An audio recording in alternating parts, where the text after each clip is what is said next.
ನಮಸ್ಕಾರ ನನ್ನ ಸ್ನೇಹಿತರಿಗೆ. ಎಲ್ಲರೂ ಹೇಗಿದ್ದೀರಾ? ಎಲ್ಲರೂ ಆರೋಗ್ಯವಾಗಿದ್ದೀರಾ ಅಂದ್ಕೊಂಡಿದ್ದೀನಿ.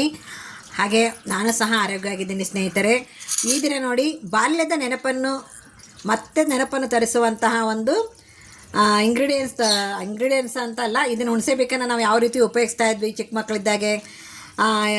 ಇದು ಏನಪ್ಪ ಅಂತಂದರೆ, ಈ ಹುಣಸೆಬೇಕನ್ನು ನಾವು ಹುರಿದು ತಿನ್ನೋದ್ರಿಂದ ನಮ್ಮ ಮಂಡಿ ನೋವು ಅತಿ ಬೇಗನೆ ಕಡಿಮೆ ಆಗುತ್ತೆ ನೋಡಿ.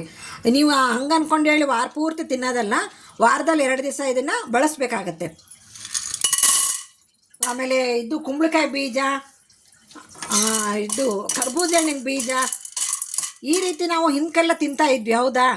ಈಗೆಲ್ಲ ಮರ್ತೋಗ್ಬಿಟ್ಟಿದೆ ನಮಗೆ ಇವೆಲ್ಲ. ಈ ಕುಂಬಳಕಾಯಿ ಬೀಜ ಅವೆಲ್ಲ ಏನೀಗ ಆನ್ಲೈನಾಗೆ ಸಿಗ್ತಾವು. ಈ ಹುಣಸೆ ಬೀಕನ್ನು ಸಿಗ್ತಾವು. ಇದನ್ನು ನಾವು ಹುರಿದು ಮೇಲಿನ ಸಿಪ್ಪೆಯನ್ನು ತೆಗೆದು ತಿಂತಾ ಇದ್ವಿ, ಕಟ ಅಂದ್ಕೊಂಡು ಹೇಳಿ. ಸ್ಕೂಲಲ್ಲಿ ಎಷ್ಟೋ ಸಲ ಟೀಚರ್ಸ್ ಹತ್ರ ಬೈಸ್ಕೊಂಡಿದ್ವಿ ನೋಡಿ. ನಾವು ಸಣ್ಣ ಉರಿಯಲ್ಲೇ ಇದನ್ನು ನಾವು ಹುರ್ಕೋಬೇಕಾಗತ್ತೆ ಸ್ನೇಹಿತರೆ. ದೇಹಕ್ಕೂ ಒಳ್ಳೆಯದು, ಆರೋಗ್ಯಕ್ಕೂ ಒಳ್ಳೆಯದಿದ್ದು. ಆದರೆ ಡೈಲಿ ಬಳಸೋ ಹಾಗಿಲ್ಲ. ಇದನ್ನು ವಾರದಲ್ಲಿ 2 ದಿವಸ ಮಾತ್ರ ಬಳಸಬೇಕಾಗುತ್ತೆ. ಹಲ್ಲಿದ್ದರು ಏನೋ ಕಟ್ ಅಂತಂದು ಹೇಳಿ ತಿಂತೀವಿ. ಹಲ್ಲಿಲ್ದರು ಏನು ಮಾಡಬೇಕಪ್ಪ ಅಂತಂದರೆ, ಇದನ್ನು ಹುರಿದಿರ್ತೀವಲ್ವಾ, ಹುರಿದದ್ದನ್ನು ನಾವು ರಾತ್ರಿ ಸ್ವಲ್ಪ ಉಪ್ಪು ನೀರಿನಲ್ಲಿ ನೆನೆಸ್ಬೇಕಾಗತ್ತೆ. ಆವಾಗ ಮೆತ್ತಗಾಗುತ್ತೆ. ಆವಾಗ ಮರುದಿವಸ ಬೆಳಗ್ಗೆ ನಾವು ತಿನ್ಬೋದು. ತಿಂಡಿ ಆದಮೇಲೆ ಆಗಲಿ, ಅಕಸ್ಮಾತ್ ಹಂಗೆ 11 ಗಂಟೆ ಸುಮಾರು ಹಂಗೆ ಆರಾಮ್ ಕುಂತಿರ್ತೀವಲ್ಲ, ಇಲ್ಲ ಸಾಯಂಕಾಲ ಆಗಲಿ ತಿನ್ಬೋದು ನೋಡಿ. ಈಗ ಇದನ್ನು ನಾನು ಫ್ರೈ ಮಾಡ್ತಾ ಇದ್ದೇನೆ ಸಣ್ಣ ಉರಿಯಲ್ಲಿ. ಇದು ಮೇಲಿಂದ ಏನಿರುತ್ತಲ್ಲ ಕಪ್ಪಾಗಬೇಕದು, ಆವಾಗಲೇ ಒಳಗಿಂದು ಸಹ ಹುರ್ಕೊಂಡಿರುತ್ತೆ. ಇಲ್ಲ ಅಂದರೆ ಒಳಗೆಲ್ಲ ಹಸಿಯಾಗಿರುತ್ತೆ. ಸಣ್ಣ ಉರಿಯಲ್ಲಿಯೇ ನಾವು ಹುರ್ಕೋಬೇಕಾಗತ್ತೆ ನೋಡಿ ಸ್ನೇಹಿತರೆ. ಈಗ ನಾನು ಹುರಿತಾ ಇದ್ದೀನಲ್ಲ, ಚಟಪಟ ಅನ್ಕೊಂಡು ಹೇಳಿ ಸಿಪ್ಪೆ ಬಿಚ್ತಾ ಇದೆ ನೋಡಿ. ಆಲ್ರೆಡಿ ಬಿಚ್ತಾ ಇದೆ, ಇಲ್ಲಿ ತೋರಿಸ್ತಾ ಇದ್ದೀನಿ ನೋಡಿ, ವಿಡಿಯೋದಲ್ಲಿ ಕಾಣ್ತಾ ಇರ್ಬೋದು ನಿಮಗೆ. ಈ ರೀತಿ ಸಿಪ್ಪೆ ಪ್ರೈವೇಟ್ ಆಯಿತು ಅಂತಂದರೆ ನಮಗೆ ಅದು ಸಿಪ್ಪೆ ತೆಗಿಲಿಕ್ಕೂ ಅನುಕೂಲ ಆಗುತ್ತೆ, ಹಾಗೆ ತಿನ್ನಲಿಕ್ಕೂ ಅನುಕೂಲ ಆಗುತ್ತೆ. ಇಲ್ಲ ಅಂತಂದರೆ ಅದು ಸಿಪ್ಪೆ ಬಿಡೋದೇ ಇಲ್ಲ. ಅದಕ್ಕೆ ನಾವು ಚಟಪಟ ಅಂದ್ಕೊಂಡು ಹೇಳಿ ಸೌಂಡ್ ಬರಬೇಕು. ಹಾಗೆ ಈ ಥರ ಓಪನ್ ಆಗಬೇಕು ನೋಡಿ, ಕಾಣಿಸ್ತಾ ಇದೆ ನಿಮಗೆ. ಈ ಥರ ಓಪನ್ ಆಗಬೇಕು ನೋಡಿ, ಚಟಪಟ ಅನ್ನೋ ಸೌಂಡ್ ಕೇಳಿಸ್ತಾ ಇದೆ ವಿಡಿಯೋದಲ್ಲಿ.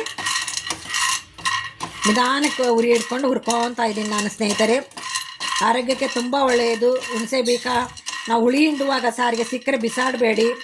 ಎಷ್ಟಾದರೂ ಸಿಗಲಿ ಅವನ್ನು ಕಲೆಕ್ಟ್ ಮಾಡಿ ಇಟ್ಕೊಂಡು ಒಂದು ನೀವು ಹುರ್ಕೊಂಡು ವಾರದಲ್ಲಿ ಒಮ್ಮೆ ಆದರೂ 2 ಬೀಕ ತಿನ್ನಿ ಸ್ನೇಹಿತರೆ. ಈಗ ನಾನು ತೋರಿಸ್ತಾ ಇರೋದು ಹಲಸಿನ ಹಣ್ಣಿನಲ್ಲಿರುವಂತಹ ಇವು ಬೀಜ. ನಾವು ಈ ಬೀಜನ ಏನು ಮಾಡ್ತಿದ್ವಪ್ಪ ಅಂದರೆ, ಅವಾಗೆಲ್ಲ ನಮ್ಮ ಮನೇಲಿ ಒಲೆ ಇತ್ತು, ಕಟ್ಟಿಗೆ ಒಲೆಯಲ್ಲಿ ಅಡುಗೆ ಮಾಡ್ತಿದ್ವಿ. ಅವಾಗೆಲ್ಲ ಒಲೆಗೆ ದಿನ ಸುಡ್ಲಿಕ್ಕೆ ಹಾಕ್ತಿದ್ವಿ. ಚೆನ್ನಾಗಿ ಬೆಂಕಿ ಒಳಗೆ ಸುಟ್ಕೊಂಡು ಏನು ಮಾಡೋದು, ಅದು ಚೆನ್ನಾಗಿ ಅದು ಬೆಂದಿರುತ್ತಲ್ಲ ಬೆಂಕಿ ಒಳಗೆ, ಅದನ್ನು ತಿನ್ನಲಿಕ್ಕೆ ಎಷ್ಟು ರುಚಿ ಅನಿಸ್ತುತ್ತೋ ಅಂತೀರಿ, ಅಷ್ಟೊಂದು ರುಚಿಯಾಗಿರ್ತಿತ್ತು ನೋಡಿ. ಈಗ ನಾನು ಇದಿಷ್ಟು ಬಿಟ್ಟಿದ್ದೀನಿ. ಯಾಕಪ್ಪ ಅಂತಂದರೆ, ಹಲಸಿನ ಬೀಕ ಹಾಗೆ ಆಲೂಗಡ್ಡೆ ಅಲಸಂದಿ ಕಾಳು ಹಾಕಿ ಒಂದು ಸಲ ನಿಮಗೆ ಸಾರು ಮಾಡಿ ತೋರಿಸ್ಬೇಕು ಅಂದ್ಕೊಂಡಿದ್ದೀನಿ. ನೋಡೋಣ, ಈ ಸದ್ಯದಲ್ಲೇ ಬಿಟ್ಕೊಂಡಿದ್ದೀನಿ. ಈಗ ನಾನು ನೋಡಿ, ಈಗ ಇವನ್ನ ನಾನು ಫ್ರೈ ಮಾಡ್ತಾಯಿದ್ದೀನಿ. ಮತ್ತೆ ಈಗ ಹುಣಸೆ ಬೀಕನ ತೆಗೆದಿರೋ ತೋರಿಸ್ತೀನಿ ನೋಡಿ. ಇಲ್ಲಿ ಒಂದು ಪೇಪರ್ ಮೇಲೆ ಹರಡಿದ್ದೀನಿ, ಯಾಕಂದರೆ ಅದು ಸ್ವಲ್ಪ ತಣ್ಣಗಾಗಬೇಕು, ಆವಾಗ ಸಿಪ್ಪೆ ಎಲ್ಲ ಬಿಚ್ಕೊಳುತ್ತೆ ಅದು ನೋಡಿ. ಈಗ ಇವನ್ನ ಸಣ್ಣ ಉರಿಯಲ್ಲಿ ಸಹ ನಾವು ಹುರ್ಕೊಂಡು ಮೇಲೆ ಸಿಪ್ಪೆ ತೆಗೆದು ನೀವು ಒಂದು ಸಲ ಟ್ರೈ ಮಾಡಿ ತಿನ್ನಲಿಕ್ಕೆ. ಬೆಂಕಿ ಇದ್ದವ್ರ ಮನೇಲಿ ಅಂತೂ ಇವನ್ನ ಬೆಂಕಿ ಒಳಗೆ ಹಾಕಿ ತನಕ ಬಿಟ್ಟು ತಕ್ಕೊಂಡು ತಿನ್ನಿ. ಎಷ್ಟು ರುಚಿಯಾಗಿರುತ್ತೆ ಅಂದರೆ ಅಷ್ಟು ರುಚಿಯಾಗಿರುತ್ತೆ. ಇದು ಸಹ ನಮ್ಮ ಆರೋಗ್ಯಕ್ಕೆ ತುಂಬಾ ಒಳ್ಳೆಯದು. ಈಗ ಹಲಸಿನ ಹಣ್ಣು ಕೆಲವರು ತಿನ್ನೋಕ್ಕೆ ಇಷ್ಟಪಡಲ್ಲ, ಅಟ್ಲೀಸ್ಟ್ ಹಲಸಿನ ಬೀಕನಾದರೂ ತಿನ್ನಿ ನೋಡಿ. ಸಣ್ಣ ಉರಿಯಲ್ಲಿ ಇದನ್ನು ಸಹ ನಾನು ಬೇಯುವ ತನಕ ಹುರ್ಕೊತಾ ಇದ್ದೀನಿ. ಸ್ವಲ್ಪ ತಣ್ಣಗಾಗಿದೆ. ಇದು ನಿಮಗೆ ಸಿಪ್ಪೆ ಬಿಚ್ಚಕ್ಕೆ ಬರಲ್ಲ ಅಂತಂದರೆ ಈ ರೀತಿ ಒಂದು ಕುಟಾಣಿ ಇರುತ್ತಲ್ಲ, ಸ್ವಲ್ಪ ಈ ರೀತಿ ನೋಡಿ, ಈ ರೀತಿ ಪ್ರೆಸ್ ಮಾಡಿದೆ ನೋಡಿ, ಹೌದಾ, ಸಿಪ್ಪೆ ಬಂದುಬಿಡುತ್ತೆ ಅದು. ನಾವು ಇವನ್ನ ನೋಡಿ ಎಷ್ಟು ಚೆನ್ನಾಗಿ ಕಾಣಿಸ್ತಾ ಇದೆ ಅಂದ್ಕೊಂಡು ಹೇಳಿ. ನೋಡಿದ್ರಲ್ಲ, ಈ ರೀತಿ ಇರುತ್ತದು. ಇದನ್ನು ತಿನ್ನಬೇಕು ನಾವು. ಇದನ್ನು ತಿಂತಾ ಇದ್ದೆ ಅಂತಂದರೆ ನಮ್ಮ ಮೈಕಲ್ಲಿರತಕ್ಕಂಥ ನೋವು ಹೋಗುತ್ತೆ, ಕಾಲು ನೋವು ಕಡಿಮೆ ಆಗುತ್ತೆ. ಆಮೇಲೆ ಸ್ನೇಹಿತರೆ, ಇವೆರಡನ್ನೂ ಒಂದು 4 ನಾನು ಉಪ್ಪು ನೀರಿನಲ್ಲಿ ರಾತ್ರಿ ನೆನೆ ಹಾಕಿ ತೋರಿಸ್ತೀನಿ ನಿಮಗೆ, ಅದು ಯಾವ ರೀತಿ ಸ್ನೇಹಿತರೆ. ಹಲಸಿನ ಬೀಕನ ರೆಡಿಯಾಗಿದೆ. ಸ್ವಲ್ಪ ತಣ್ಣಗಾಗಲಿ. ಇದನ್ನು ಆಲ್ರೆಡಿ ತಣ್ಣಗಾಗಿತ್ತಂತ ಬಿಚ್ಚಿಟ್ಟಿದ್ದೀನಿ.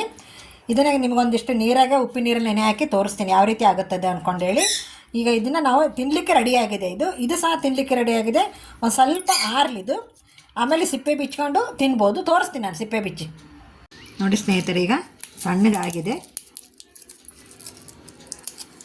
ಈ ರೀತಿ ಮೇಲಿನ ಸಿಪ್ಪೆ ಏನಿರುತ್ತಲ್ಲ ಅದನ್ನು ತೆಗೆದುಬಿಡಬೇಕು. ನೋಡಿ ಈ ರೀತಿ ಆಗುತ್ತೆ ಅದು.